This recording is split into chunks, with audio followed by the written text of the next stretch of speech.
Welcome. In this video, I would like to introduce the formatting and content requirements for the most common reference types that you may use when preparing a document in APA style. Whether you choose to manually type your reference list entries or you use a bibliographic tool such as Zotero, which I've described in multiple prior videos, it's important that the content and formatting of the references list be correct. All reference lists serve as quite honestly, a reference to the reader of your paper so that the reader can locate the data sources that you have cited within the text of your paper. Remember, every entry on a references list must have at least one complementary citation within the text of the paper. A references list is not a bibliography. A bibliography is a list of sources that are recommended to the reader. But an APA-style references list serves as source identification or location identification for each of the sources that have been cited in the paper. I'm displaying an APA-style reference page. The 4 entries that I've created are alphabetized based on the first few characters of each entry. Now, I selected 4 entries that begin with different letters just to make the alphabetization obvious. The B of Boggers comes before H, which comes before I, which comes before N. Within these reference entries, there is sufficient information for the reader of your paper to locate each of these source documents. Now, the DOI and other URLs, Uniform Resource Locators, that are included in reference entries may get highlighted in blue and underlined by Microsoft Word. It's allowed to either keep the blue underlining or to remove it. However, I suggest that you be consistent throughout the list. So for the other entries that are URLs, I've already removed the blue underlining, so I'm going to do the same thing to the first entry. You can keep the blue underline that Microsoft Word automatically inserts, or you can remove it. In either case, just be consistent throughout the list. On this page, I've copied the 4 entries into cells within a table so that I can identify each of their types. The first entry is to a journal article, so it includes the information described in the APA publication manual as being appropriate for a journal article. The second entry is a conference paper, a paper presented at a conference. The third is to a section within a book, and the fourth is to a web page. Now, in general, I recommend that you not use web pages for the data that you acquire during your research, but sometimes the best quality information for some topics is available only from web pages, and therefore, from an APA formatting perspective, it is allowed to cite and reference a web page, although your professor may advise that you seek other data sources that may be of either higher quality or from a more expert source. I'm still going to describe how to cite a web page in this video. The first entry, the journal article, includes the author's names, surname, first initial, and that's all I have been able to identify. I don't know the author's middle initial, so I only include the initial to the given name. The year of publication, the title of the article itself, printed in Roman sentence case, with the exception that the first letter of the subtitle is also initially capitalized. The title of the journal in which the article appeared, written in title case, where the first letter of each principal word is capitalized. The volume of the journal, also in italic. The issue, in Roman text. The page range of the article within that issue of the journal, and then the DOI, the digital object identifier, that is a unique text string that identifies the location of this document on the internet. So a journal article includes identification of authors.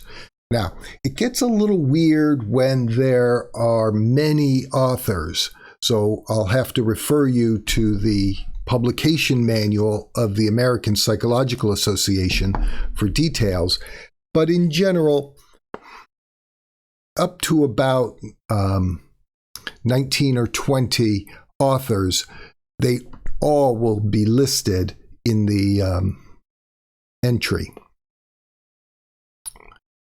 Note that the date is identified solely by the year, the month, and the calendar day of the publication are not included for a journal article. The title of the article is Roman sentence case, with the exception that the first letter of the subtitle is also capitalized. The journal name and its volume are italic, and there is a comma that separates the two. The issue is included within parentheses and is Roman, followed by a comma, and the page range that is followed by a period, and then the DOI for the article. If no DOI were available or assigned to the article, then that section of the reference is left blank unless the article is not available through traditional scholarly databases, and then a URL can be presented to the article itself, even if the URL were not a DOI. A conference paper is similar. The conference paper begins with the author or authors' identification, surname, and initials, the date of the conference.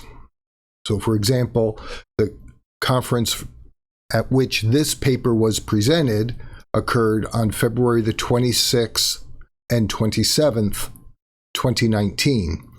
Note the format of the date. It's the year, comma, month, and then the date or dates of the conference. Period. The title of the article, written in sentence case Roman, but note that these two words are initially capitalized. and that's because they are proper nouns.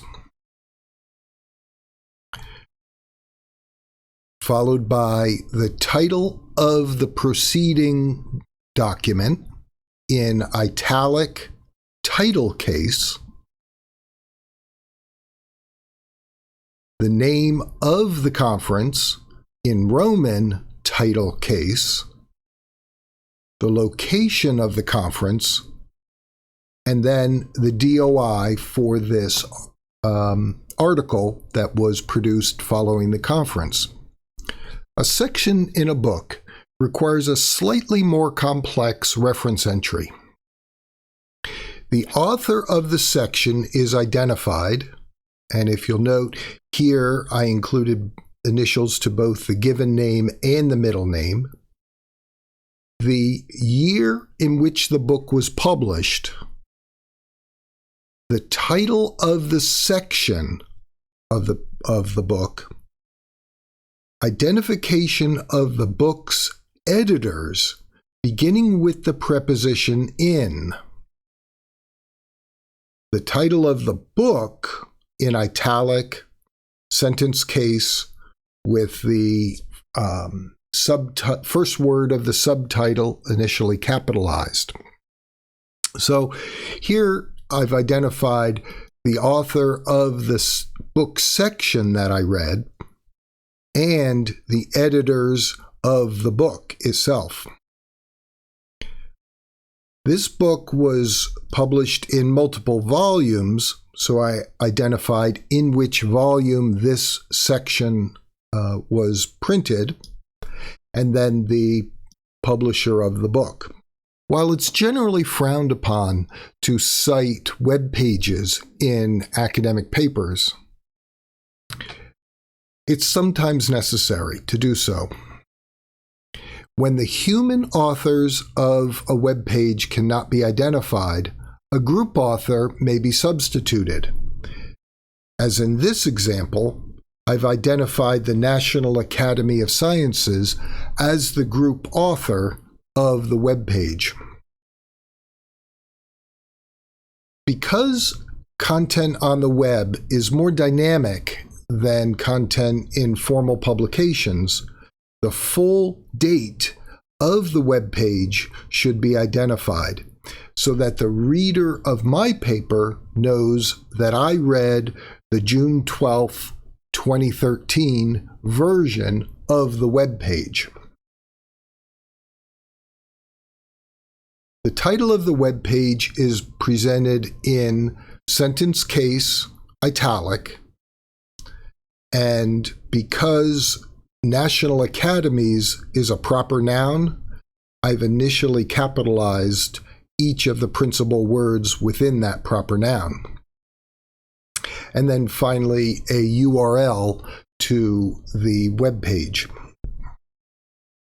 Now note, in the case of this book, I terminated the reference entry with a period, but in each of the others, because I ended the reference entries in a URL, I did not include a period.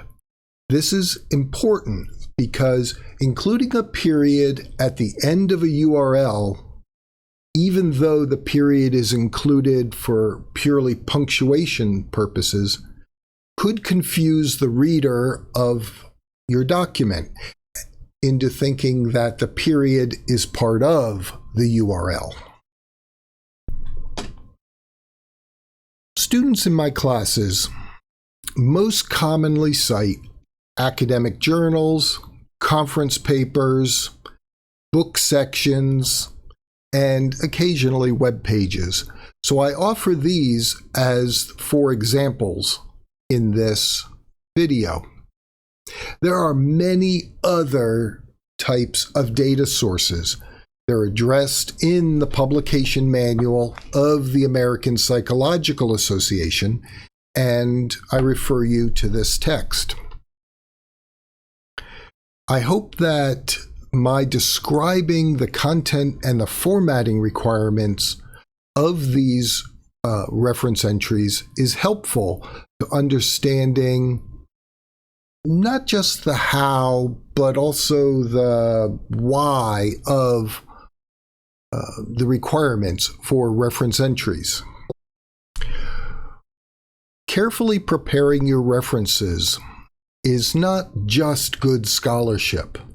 It's also a demonstration to your professor that you care about the quality of your work. I hope that you find the content in this video helpful as you develop your APA writing skills. And as always, I wish you very happy academic writing. Bye for now.